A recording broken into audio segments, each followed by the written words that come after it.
Bom, dando continuidade aqui, como eu falei no bloco anterior, né, nós temos aqui agora o tópico pressuposto processual, ou pressupostos processuais. Coloquei aqui para vocês que são requisitos para a existência e desenvolvimento válido da relação jurídica processual. Então, é importante identificar, e o juiz vai reparar isso, né? Ele pode, inclusive, de ofício, né, verificar esse vício, essa falta de pressuposto processual, ou então até o próprio réu, né, na sua preliminar da contestação, conforme artigo 337, ele pode ali pontuar, né, que está faltando um desses pressupostos, né, observar o quê? Que tem que ter ali um juiz, né, com a jurisdição, tem que ter ali, né, o juiz, né, competente, tem que ter ali um juiz, ele precisa ser ali imparcial, né? Ali em relação à parte, vai ser analisado se está havendo capacidade postulatória, se existe a capacidade ali de estar em juízo em relação àquela parte, né?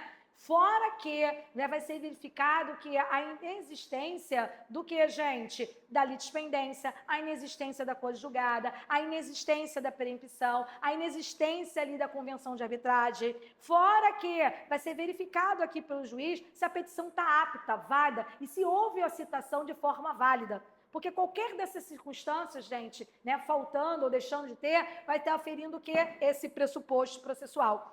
E na hora da prova, como isso pode ser cobrado, professora? Em relação ao pressuposto, ele pode contar uma historinha e perguntar para vocês qual o pressuposto está sendo violado ali.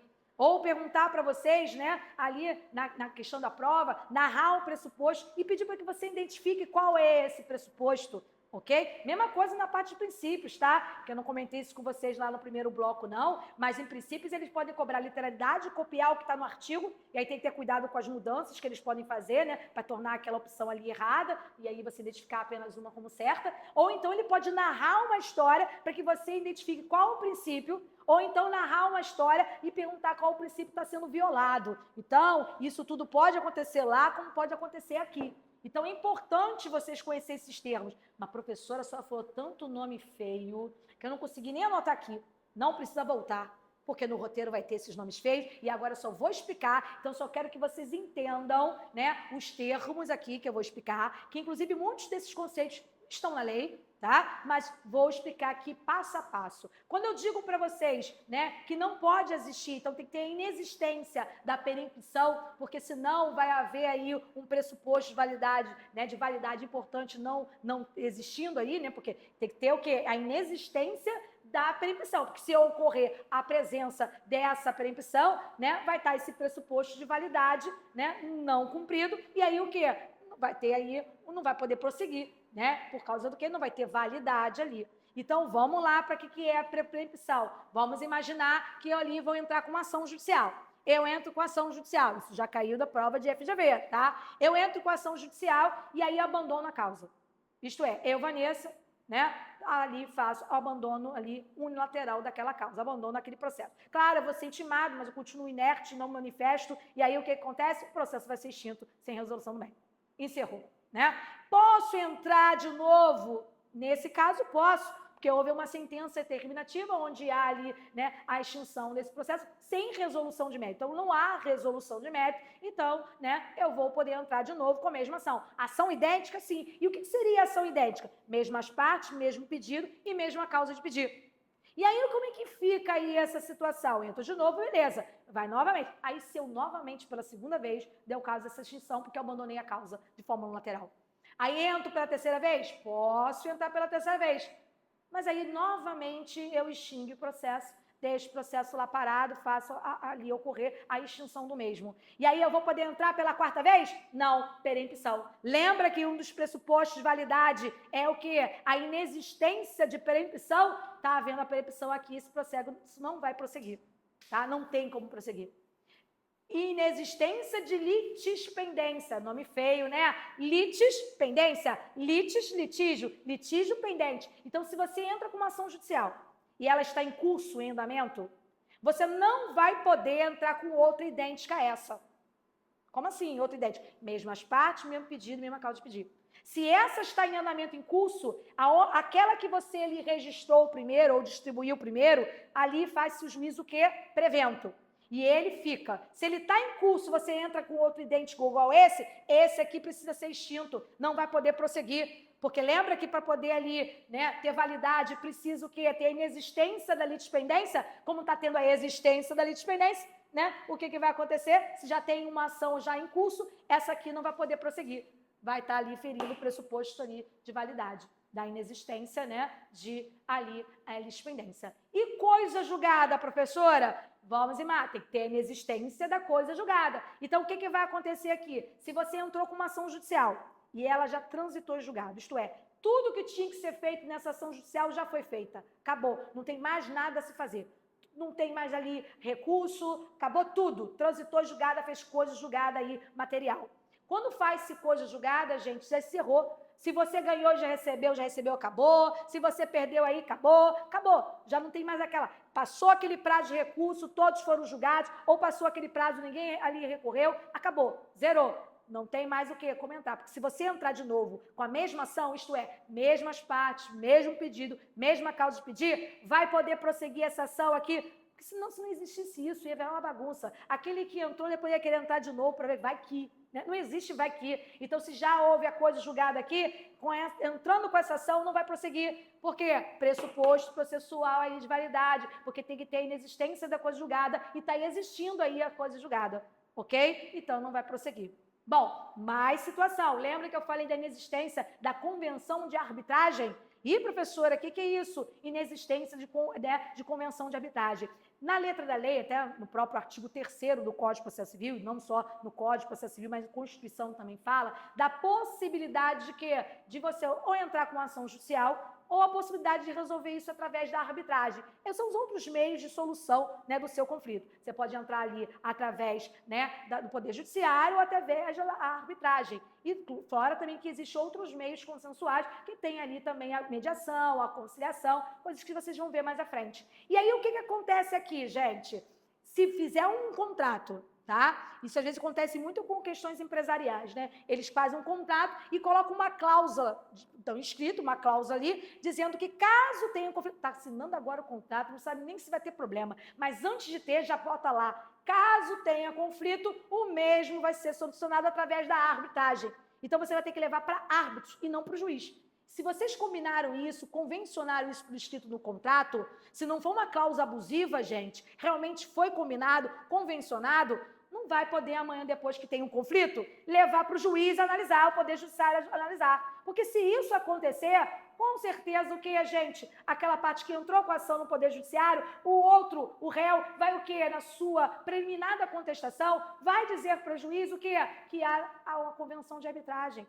Então, se há a existência da convenção, não vai poder prosseguir aqui, vai ter que resolver isso lá com os árbitros e não aqui com o juiz no Poder Judiciário. Então, existindo aí a convenção, não tem como prosseguir aqui, porque pressuposto processual de validade aí ocorrendo. Então, tem que ter a inexistência da convenção de arbitragem, para que aí sim o processo possa prosseguir normalmente. Ok? Resumir rapidamente aí sobre pressuposto processual, é um conteúdo doutrinário, mas fique tranquilo que no roteiro de vocês tem que estar trazendo todos esses pressupostos, inclusive de existência, da existência da demanda, né? E a capacidade de ser parte. Então, tudo isso vocês têm lá e fiquem tranquilos também, que agora a gente vai entender um pouco mais de competência, que também está lá, né? Depois a gente vai aprender um pouco mais de imparcialidade na parte de impedimento e suspeição, que são vícios de parcialidade, que você encontra aqui no pressuposto, mas a gente se aprofunda lá nesses termos mais à frente. Eu só quis mesmo aqui a facilitar a compreensão desses termos, né? Que aí a pessoa se assusta, perempção, litispendência, coisa julgada. Aí me antecipei, já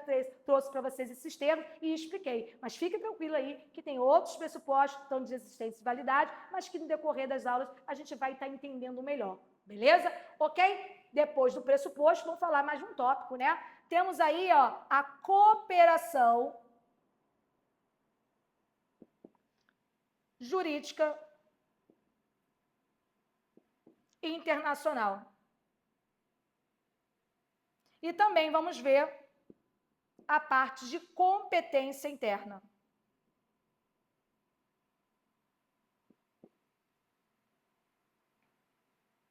Mais 2 tópicos aí do edital de vocês. Deixa eu só sublinhar aqui, pegar a caneta.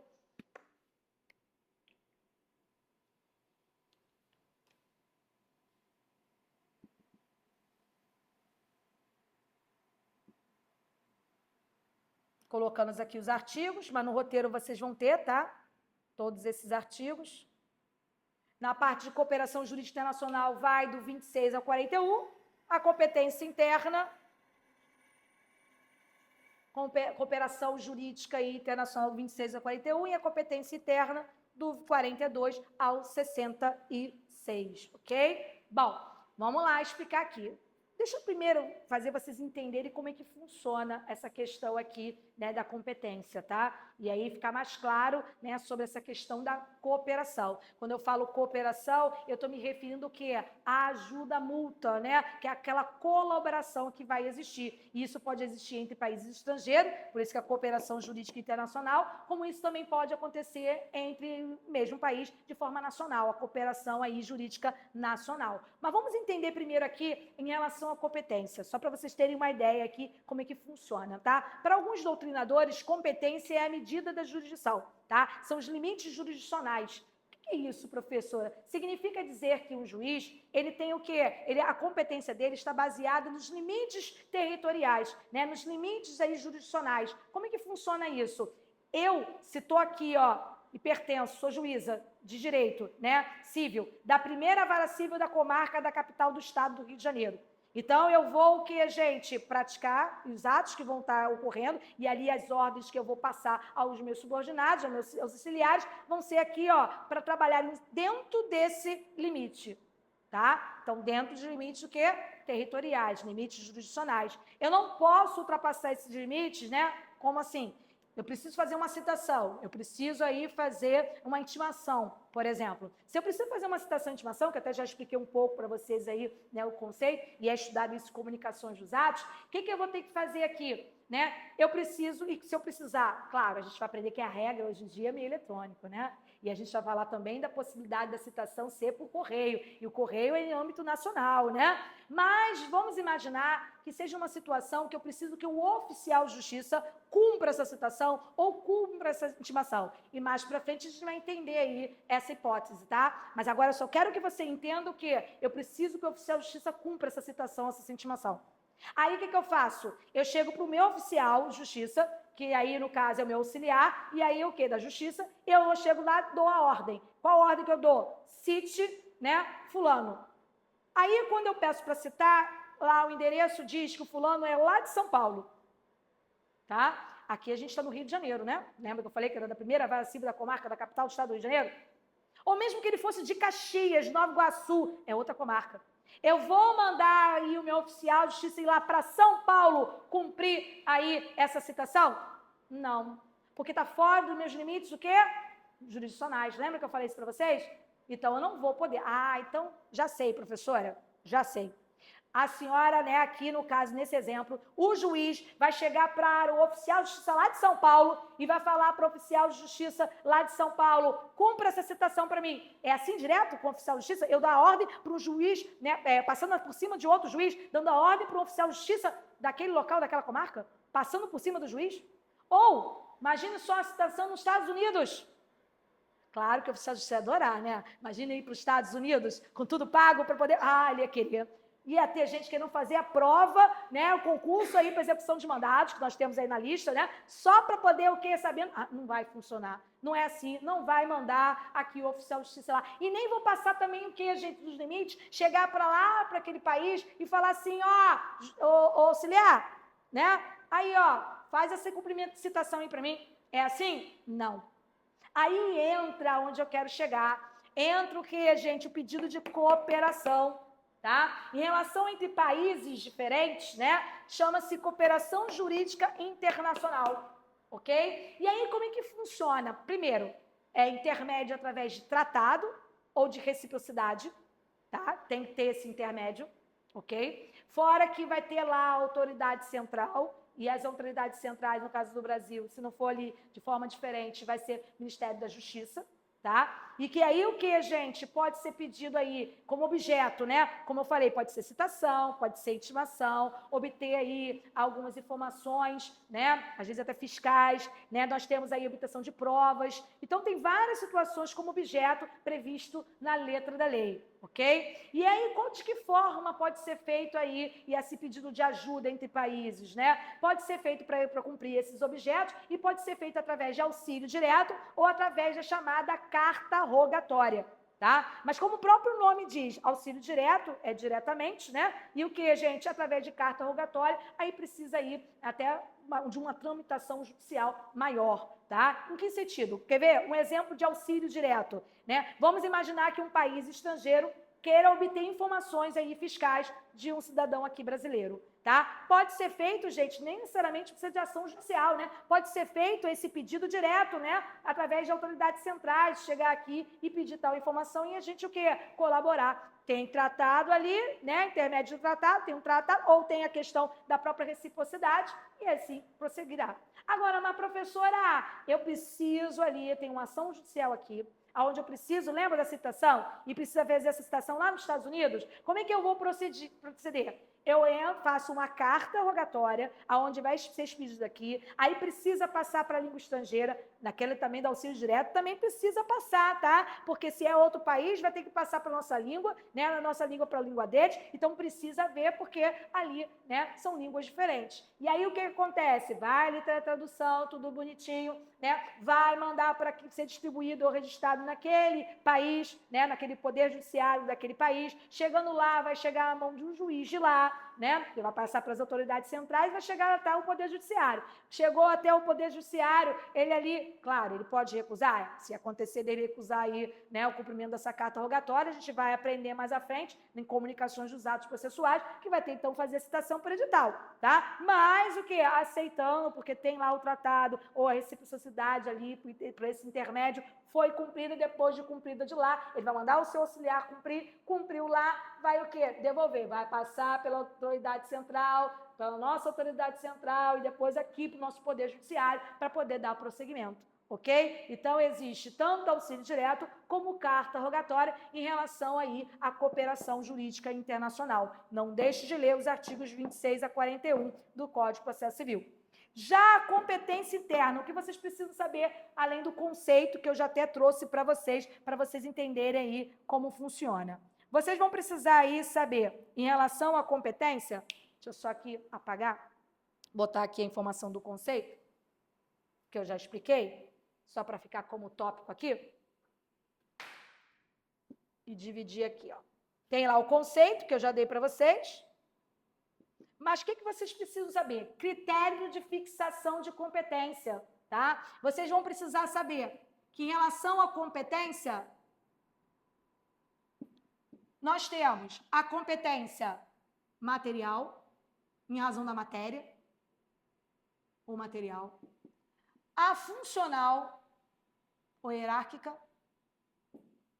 Nós temos aí, em razão das pessoas. A gente tem aqui, em razão do valor. E nós temos aqui a territorial. Atenção o quê? A competência material, funcional, em razão das pessoas, a gente vai falar da chamada competência absoluta. Vocês vão entender aqui daqui a pouquinho. Ih, vai ficar, deixa eu apagar aqui, porque ficou muito apertadinho. Então, existe aqui, ó, né, incluindo aqui, competência absoluta. E no caso da razão do valor e territorial, nós temos a competência relativa, em regra. Porque, ó, vou botar um asterisco na competência territorial e trazer aqui, ó, que em regra ela vai ser... Botei territorial duas vezes, às vezes eu boto relativa. Competência relativa. Em regra, tá? A competência territorial é relativa, mas o quê? Toda regra tem o quê? exceção. Quando eu falo que toda regra tem exceção, lembre aí do artigo 47, parágrafo 2º aí. Porque em relação aí à competência territorial, vocês vão precisar estudar dos artigos 46 a 53 do Código de Processo Civil. Beleza? Mas vamos entender isso aqui primeiro. Primeira coisa que você tem que fazer, aquilo que eu comentei com vocês, né? Justiça tem um monte. Tem justiça estadual, federal, né? Tem a justiça trabalhista, tem a militar, né? Então, tem várias justiças. Então, primeira coisa que você tem que identificar a matéria. Vamos imaginar aquele caso do acidente de trânsito. Se é aquela situação do acidente de trânsito, a matéria é o quê? Civil. Então, já identifiquei. E aí, se por acaso essa Maria, ao invés de entrar na justiça civil, entrasse lá na justiça trabalhista pleiteando a reparação de dano sofrido, né? E ela, passageiro dentro do ônibus, né, querendo entrar na justiça do trabalho, o que vai acontecer lá? Né? É incompetente. E aí, o que é uma situação de incompetência, o que é? Absoluta, de interesse público. Se é de interesse público, o que vai acontecer aqui? E que vocês vão precisar saber sobre incompetência absoluta e relativa, né? Está lá no edital de vocês. O que vai acontecer aqui? Ela vai ter que, né, ali o próprio juiz trabalhista vai chegar de ofício, ele próprio, dizer que ali é incompetente e vai mandar para o local competente, que aqui é a Justiça Estadual. Tá? Então, primeira coisa. Já a competência funcional ou hierárquica, né, vocês devem ter estudado até em constitucional que existe o juiz, nós temos aí o TJ, Tribunal de Justiça, e nós temos aí o STJ, correto? Cada um tem o quê? A sua função. Originariamente, competência originária vai ser daquele, a primeira instância vai ser aqui para o juiz de direito, ok? E o quê? E os tribunais costumam ter a competência o quê? Recursal. Então, na fase de recurso, né, eles que vão estar ali analisando. Tanto que aqui temos o juiz monocrático singular, lá temos os juízes o quê? Né, colegiados. No caso aqui no TJ, são denominados como desembargadores, no STJ ou no STF também, como ministros, ok? Então, o que acontece? Se a Maria resolvesse entrar com ação judicial e impetrasse a sua ação ali de forma originária no Tribunal de Justiça, eu vou para o desembargador, ele tem muito mais experiência, aprendi lá em constitucional que por antiguidade e merecimento o juiz pode se tornar desembargador, então ele tem experiência muito mais do que o juiz aí que talvez acabou de se formar, né? Porque ele entra lá, faz a prova, né? Passa, toma posse, é um juiz substituto, depois com o passar do tempo ele se torna um juiz aí titular daquela vara, poxa, não, eu vou lá para o desembargador logo. Vai ser lugar competente? Não. Se você entrar direto, né, para o Tribunal de Justiça, lá o que vai acontecer? Como é de interesse público, lembra da competência absoluta? Então, o que é de o próprio, no ofício, vai poder estar ali caminhando para o local competente, porque ali é incompetente. De ofício, ele vai dizer que há uma incompetência o quê? Absoluta. Mesma coisa em relação das pessoas envolvidas. Isso vai influenciar em relação à competência, né? União lá, no caso, Justiça Federal. Então, quer dizer, se você impetrar em um lugar diferente do local competente, é caso de incompetência o quê? Absoluta. Vai ter que ser encaminhado para aquele local o quê? Competente. Tá? Ah, professora, mas se acontecer do juiz não fizer de ofício, ele pode fazer em qualquer momento, qualquer grau de junção. Se o próprio juiz não fizer, entrar com recurso, acabar subindo, e lá em cima o desembargador observar que há essa incompetência, vai ali mandar para o local o quê? Competente. Mas mesmo assim, ninguém viu ainda, professora, está andando o processo lá e ninguém comentou nada. Pode o quê, gente? O réu, na preliminar da contestação, ele vai estar arguindo a incompetência absoluta. Porque tanto a incompetência absoluta quanto a incompetência relativa, o réu vai arguir aonde? Na sua preliminar da contestação. Porque na sua contestação defesa, existe aquela defesa preliminar e a defesa de mérito. Então, na defesa preliminar, naquela parte preliminar, processual e defesa processual, ele vai estar lá arguindo a incompetência ali, absoluta ou relativa, ok? E qual seria essa situação aí da competência aí relativa? O próprio nome já diz, né? Então, em regra, se você impetrar lá, por exemplo, no local diferente que a lei diz que é para entrar em relação ao território, está lá no artigo 46 a 53, por exemplo, no artigo 46, né, trata a regra geral do que domicílio do réu. Ação versando sobre pessoas, relação de pessoas, né, em relação à pessoa, ou no caso, direito real, né, de bens móveis, você tem que entrar onde? No domicílio do réu. Lá diz que é domicílio do réu. Se lá diz que é domicílio do réu, você vai e entra com a ação no domicílio do autor, porque você acha mais cômodo para mim, é mais perto da minha casa. Bom, se a lei diz que é domicílio do réu, você entra no domicílio do autor, tá havendo o quê, gente? está havendo uma incompetência aqui relativa, porque ali a lei diz que o local, né, tem que ser onde? Tem que ser no domicílio do réu. Aí cabe o quê? Como é de interesse particular, vai caber o quê? A parte prejudicada, no caso o réu, na sua primeira oportunidade que vier falar nos autos, preliminar da contestação, arguir o quê? A incompetência relativa, sob pena de quê? De preclusão. Perdeu o direito pelo qual ali, né? Então, se ele ali não praticar esse ato nesse momento, aquele local que não era competente passa a ser competente, ocorrendo a chamada o quê? Modificação de competência. Mais um tópico importante que vocês vão ter que ver para a prova. Modificação de competência. E nessa parte de modificação de competência, nós temos a chamada prorrogação. E existe a prorrogação legal, tá? Expressa, então vocês vão ver lá conexão, continência, nos artigos 55 e 56. Vocês vão ver lá a questão, né, de você haver a prorrogação, né, através de eleição de foro, né, que inclusive teve mudanças ali, que prova já está cobrando tal mudança de 2024, né? Temos também ali o que, gente? Temos ali também a proinércia, né? E inércia é essa situação que eu acabei de explicar para vocês, que o réu ficou inerte, né? É o que? A prorrogação tácita, é onde ele o que? Fica inerte, ele deveria arguir incompetência e não arguiu. Se ele não arguiu aquela competência ali, né? Aquele lugar que não era competente passou a ser competente exatamente porque ele não arguiu, havendo então a modificação de competência ou a chamada prorrogação de competência de forma tácita, por inércia daquele réu, ok? Mas reparou aí que eu falei para vocês, né, que no artigo 46 traz a regra geral da domicílio do réu. Bom, se numa questão de prova já veio, a FGV já cobrou, se criar alguma situação hipotética, falando assim, ó, né, que foi impetrado com base no domicílio do réu, e que o domicílio do réu, lá na petição inicial, foi informado, e ali ele era o local de domicílio, era lá em Caxias, tá? Então, o domicílio do réu, Caxias. Aí entrou com a ação judicial no lugar certo, em Caxias, local competente, correto? Né? Se ali seu exemplo é com base no domicílio do réu, porque versa sobre os direitos aí, né, das pessoas, ou no caso, o direito aí real de móveis, bens móveis, então é lá, beleza. Aí acontece, gente, o seguinte, vamos imaginar que esse réu mude de domicílio, ele saia de Caxias e vai para lá em São Paulo, tá? Havendo essa mudança de domicílio. Vai interferir alguma coisa aqui? O processo vai ficar acompanhando na medida de que a pessoa vai se mudando? Não, porque vai ocorrer a regra da perpetuação de quê? Da competência, prevista lá no artigo 43 do Código de Processo Civil.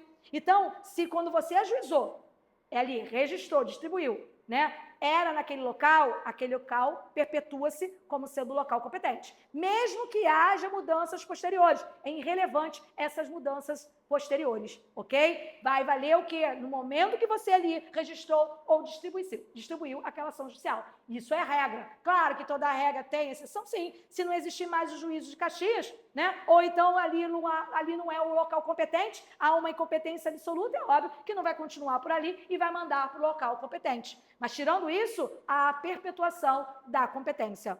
Outra coisa importante, tá, gente? Né? Em relação ao incapaz, vai ser no domicílio do representante do incapaz, né? Que vai ser o local competente. Isso está na lei, está lá no artigo 50.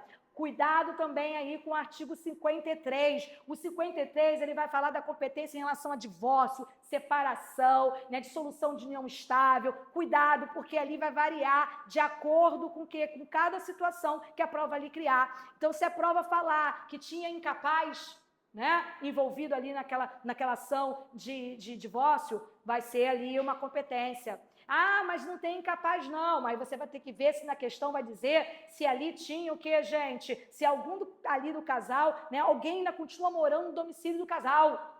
Tá? Porque esse vai ser o local competente. Ah, não, nenhum dos dois mora mais no domicílio do casal, que era alugado, entregou, cada um voltou para os seus pais, né? E aí o que? Domicílio do réu. Então, para cada situação, ou se tem ali alimentos, ou se tem alguma situação envolvendo violência doméstica e familiar, vai ser nesse domicílio do quê? Dessa vítima. Então, para cada situação ali vai ser um local competente, e prova gosta disso, os detalhes. Então, ele vai fazer o troca-troca, ou criar essas situações hipotéticas. Então, cuidado, né? tenho aí o artigo 53 do Código de Processo Civil, que eu entendo aí como sendo o quê? Importante.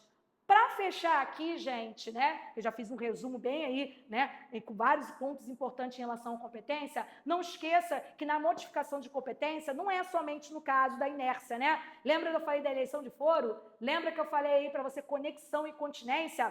Vamos primeiro falar de eleição de foro, ponto que já caiu várias vezes em prova, principalmente agora. Então, pode a parte, por um acordo, né, através de um documento escrito, no caso de contrato lá, colocar escrito dizendo o seguinte, né, caso tenha conflito, o mesmo vai ser resolvido na comarca da capital do estado do Rio de Janeiro. Quem já não viu um contrato assim? Né? Não afirmou, não fez um contrato assim? Então, é possível ter a escolha, sim, modificação de competência, que é permitido você ali fazer a escolha, chama-se eleição de foro. Você ali, ambas as partes, como um acordo, estão o quê? Escolhendo por escrito aquele local competente. Mas atenção, tá? Atenção, não é de forma aleatória, não é bagunça, não. Imagine só que o domicílio, né, do autor que entrou com essa ação, seja onde? Seja aqui, né, em Madureira. E aí, imagine só, né, que o domicílio do réu também em Madureira. Foi assinado o contrato aqui em Madureira. Aí ele me coloca lá na eleição de foro que, caso tenha conflito, o mesmo vai ser resolvido lá na comarca, né, da capital de São Paulo. Gente, Madureira é Rio de Janeiro, né? O que essa ação vai fazer lá em São Paulo? Vai poder se eleger um local, né, assim, diverso, aleatório? Não. Inclusive, se isso acontecer, tá? O próprio juiz de ofício, ele vai entender ali que é o que? Abusivo. E o que? De ofício, ele vai declinar para o local competente. Vai vir aqui para o Rio de Janeiro, porque São Paulo não vai ser um local competente, tá? Então, cuidado com isso na hora da prova, que já teve questão da FGV cobrando isso. Outra coisa para fechar, conexão e continência, artigo 55 e 56 do Código de Processo Civil, né? Os conceitos. Eles adoram também trazer o quê? O troca-troca. Ele pega lá o conceito de conexão e fala que e bota lá o conceito de continência. Bota lá que é continência, mas na verdade ele está botando o conceito de conexão. Então, o conceito ali é importante. Então, o que você tem que saber? O que é conexão, professora? Né? É quando tem em comum o quê? O mesmo pedido ou a mesma causa de pedido. Então, quando há essa conexão, os processos serão o quê? Reunidos. Se tiver duas ou mais ações, aonde tem em comum, né, o mesmo pedido ou a mesma causa de pedir, vai haver ali a reunião, ok? Claro que existem situações de prejuízo que, às vezes, mesmo não havendo conexão, pode ser solicitada ali a reunião e o processo seja o quê? Reunido, tá? Já no caso da continência, é quando há em comum, entre dois ou mais aí processos, ações, há em comum o quê? As mesmas partes, a mesma causa de pedir, mas o pedido de um é mais amplo que o outro. Como assim, professora? Aí tem aqueles nomes de continente, tem lá... Vou explicar essa parte da matéria do artigo 57 também, né? Não só os conceitos. E aí, o que eu costumo fazer? Dar exemplo. Olha lá, como é que vai acontecer a continência? Vamos ver. Imagine que você entre com uma ação judicial onde você pede apenas que uma cláusula desse contrato seja o que, gente, né, entende-se como abusiva, então você pede a invalidade dessa cláusula processual. Você está pedindo apenas o que, gente? Só uma cláusula desse contrato, você está alegando ali que ela é o que? Abusiva, e você pede o que? A invalidade dessa cláusula contratual. Não do contrato inteiro, tá vendo? Apenas dessa o quê? Dessa cláusula. Tá? Então, você entra com a ação pedindo aí que essa cláusula seja analisada pelo juiz e que ali ela não seja considerada como válida, porque entende-se que é o quê? Abusiva. Aí, depois de um tempo, você entra com a ação com as mesmas partes, com a mesma causa de pedir, mas o pedido mais amplo, isto é, você pede aqui, na verdade, que todas as cláusulas desse contrato, todo o contrato ali é nulo. Você pede a nulidade total desse contrato. E o que vai acontecer? Nessa que você entrou primeiro, vai ser o juízo prevento, que a gente já explicou, isso está lá no 59, que é o juízo que o que, gente, que você registrou primeiro ou que você distribuiu, né? E aí o que, gente? Esse aqui foi o que? Mais restrito. Esse segundo não foi mais amplo? Então, esse segundo aqui, ó, vai para o mesmo local se reunir com esse processo aqui que você ali fez de forma mais restrita, ok? Então, há essa reunião chamada continência. Agora, se for o contrário, extingue. Como assim se for o contrário, extingue, professora? Se por acaso você entra com uma ação mais ampla, isto é, aonde pede anulação de todas as cláusulas contratuais, amanhã depois você entra com outra ação, aonde pede só para análise de uma cláusula contratual, esse segundo processo aqui vai ser extinto. Não vai ser reunido, não vai haver a conexão. Por quê? Desculpa, a continência. Por que não vai haver a continência? Porque aqui, ó, gente, já vai ser apreciado isso. Né? Ao pedir tudo, vai analisar aquele único, né, cláusula contratual que você pediu depois, tá? E isso vem lá na lei, essa explicação, ok? Bom, encerro aqui um pouco da explicação em relação ali, né, a esses tópicos, pressuposto, cooperação jurídica internacional e competência interna, para que no próximo bloco a gente dê continuidade com mais assuntos, mais conteúdo para vocês do edital do TJ.